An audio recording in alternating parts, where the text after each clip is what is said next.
Bonjour à tous, alors aujourd'hui de la géométrie dans l'espace, une question, question simple pour ceux qui savent faire, c'est toujours délicat pour ceux qui ne savent pas, on apprend comme ça, avec quelque chose qui est tiré du concours, donc ENAC, alors c'est le concours ENAC, il y a plusieurs concours, c'est l'aviation civile, et c'est là celui du technicien supérieur études et exploitation de l'aviation civile, donc ce qui s'appelle TSEEAC, voilà, c'est juste une question, on vous donne 4 représentations paramétriques, vous avez 3 points, les points ABC, voilà, et il faut dire si parmi ces quatre-là, il y en a qui sont la représentation paramétrique de la parallèle à AB passant par C. Alors moi j'aime bien ce genre de questions, comme ça rappelle bien ce que c'est qu'une représentation paramétrique, comment on peut en obtenir. Voilà. Les règles de ce concours, quand même, il faut savoir qu'il peut y avoir aucune bonne réponse, une seule, deux bonnes réponses ou j'ai déjà dit, ou aucune bonne réponse. Donc, il ne peut pas y avoir 3 bonnes réponses ou 4 bonnes réponses, mais vous pouvez avoir 4 mauvaises, vous pouvez avoir 2 bonnes ou une bonne. Voilà. Donc, 3 cas de figure. Donc, on est parti. Alors, les premières choses à savoir, je vais quand même rappeler, comment est-ce qu'on peut obtenir une représentation paramétrique? Alors, déjà, avec une droite, il faut un vecteur directeur. Alors, on peut prendre le vecteur AB, mais on pourrait prendre BA, on pourrait prendre 2BA, 3BA, etc. Donc, déjà, la notion de vecteur directeur, elle est quand même intéressante parce que vous avez une infinité de vecteurs directeurs pour une seule et même droite. Tous les vecteurs collinaires non nuls A, B seront aussi des vecteurs directeurs. Donc ici, AB, coordonnées de B moins celle de A, moins 1, moins 1, moins 2, 3 et 1. Voilà, ça, c'est déjà un vecteur directeur de notre droite. Cette droite, je vais l'appeler D. D'accord? Ensuite, on a un point de la droite. C'est le point C. Le point C, c'est moins 1. Alors, je vais l'écrire en horizontal comme coordonnées des points. Moins 1, 0, 4. Ça, c'est donc un point de ma droite D. Donc, cette droite D, effectivement, je répète, elle a pour vecteur directeur, donc AB. Pourquoi j'ai dit ça? Parce qu'elle est parallèle à B. Donc, AB est un vecteur directeur de sa droite et elle passe par C. Ça, c'est le texte. Voilà. Avec ça, bien d'après le cours, on peut dire qu'une représentation paramétrique de cette droite, donc ici, D, ça sera X, Y et Z. Alors ici, j'ai choisi de mettre les lettres classiques, X, Y, Z, voilà. Ensuite, le paramètre, la lettre, le choix, c'est le choix de T. Alors, on peut choisir une autre lettre, T, R, S, etc. Bon, il suffit juste de préciser. Ensuite, ici, pour avoir une représentation paramétrique, vous pouvez prendre n'importe quel point de la droite. Alors ici, on n'en a qu'un pour l'instant. Donc on va vraiment pas se compliquer la vie, on va prendre le point C. Ici, on ne met pas forcément le 0. Et après, on va rajouter ici, donc avec l'aide d'un paramètre T, c'est un nombre réel qui va balayer tous les réels. Et bien ici, on va mettre, donc en prenant l'abscisse du vecteur directeur de moins 2, on le multiplie par T. Ici, 3, on multiplie par T, et on rajoute plus 1 qu'on multiplie par T. Et voici ce qu'on appelle une représentation paramétrique de la droite D. Alors, vous avez bien vu, j'insiste sur une représentation, parce qu'une droite, elle a une infinité de représentations. Pourquoi? Parce que le point C, j'aurais pu prendre un autre point de la droite, il suffit que j'en trouve un autre, et donc, ma première colonne, je peux changer en fonction du point que j'utilise, et ensuite les coefficients qu'on met devant T, ce sont les coordonnées du vecteur directeur, mais je vous ai dit, il y a une infinité de vecteurs directeurs, donc en fonction du vecteur directeur que vous choisissez et du point, vous obtenez une infinité de représentations paramétriques. Chacune est équivalente, elle vous donnera le même ensemble de points qui est la droite D. Et c'est justement le piège. Parfois, dans les propositions, vous n'avez pas celle que vous auriez obtenue naturellement avec le point donné et le vecteur directeur. Donc à chaque fois, il va falloir creuser un petit peu. Vous voyez ici, on s'aperçoit de quoi? Alors d'abord, je ne vois pas celle que je vous propose ici.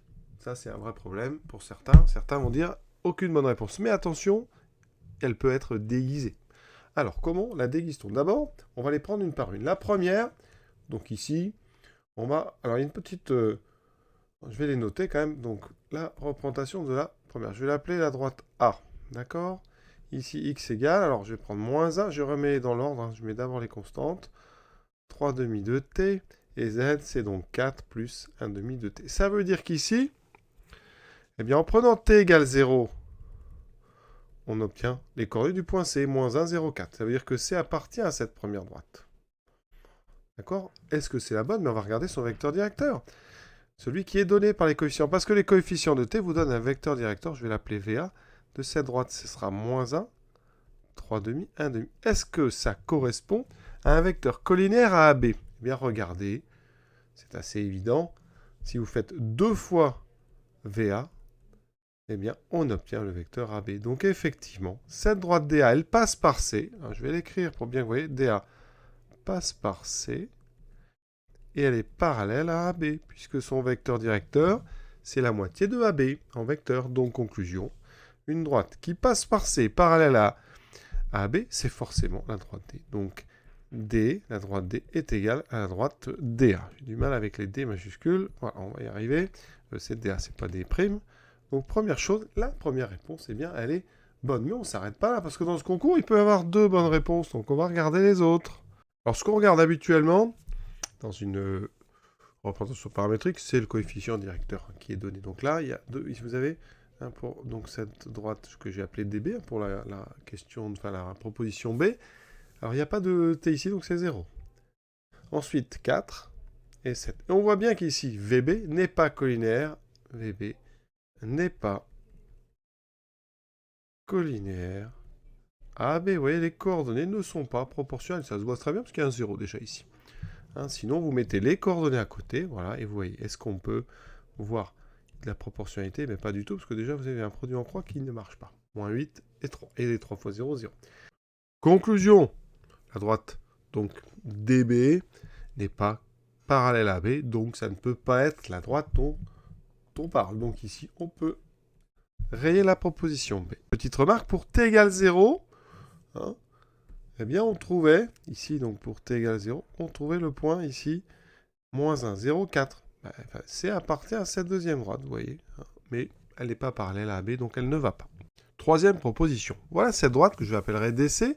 Alors, déjà, ça commence par moins 1, 5, 4. Donc on se dit, tiens, c'est pas le point C, mais attention, ça pourrait être un autre point de la droite. Donc, ça n'est pas une preuve, ça, il faut vraiment faire attention. Tout d'abord, on regarde toujours le vecteur directeur. Donc ici, moins 2, 3, 1. Est-ce qu'il est collinaire au mien? Moins 2, 3. C'est parfait, ça. VC, le vecteur VC est égal à moins 2. Le vecteur est égal au vecteur AB. Donc déjà, la droite DC est parallèle à la droite AB. Elles peuvent être confondues avec notre droite donc D. Comment savoir? Eh bien, on va chercher. Est-ce que C appartient à notre droite DC? Et pour ça, on va être obligé de résoudre un petit système. Hein. On résout donc moins 1, moins 2t égale à l'abscisse de C. 5 plus 3t est égal à 0. Et 4 plus t est égal à donc 4. Vous allez voir que ça va aller très vite parce que déjà dès la première ligne, moins 2t égale 0, t est égal à 0. Et on obtient 5 égale 0. Donc impossible. Le point C n'appartient pas à cette droite DC.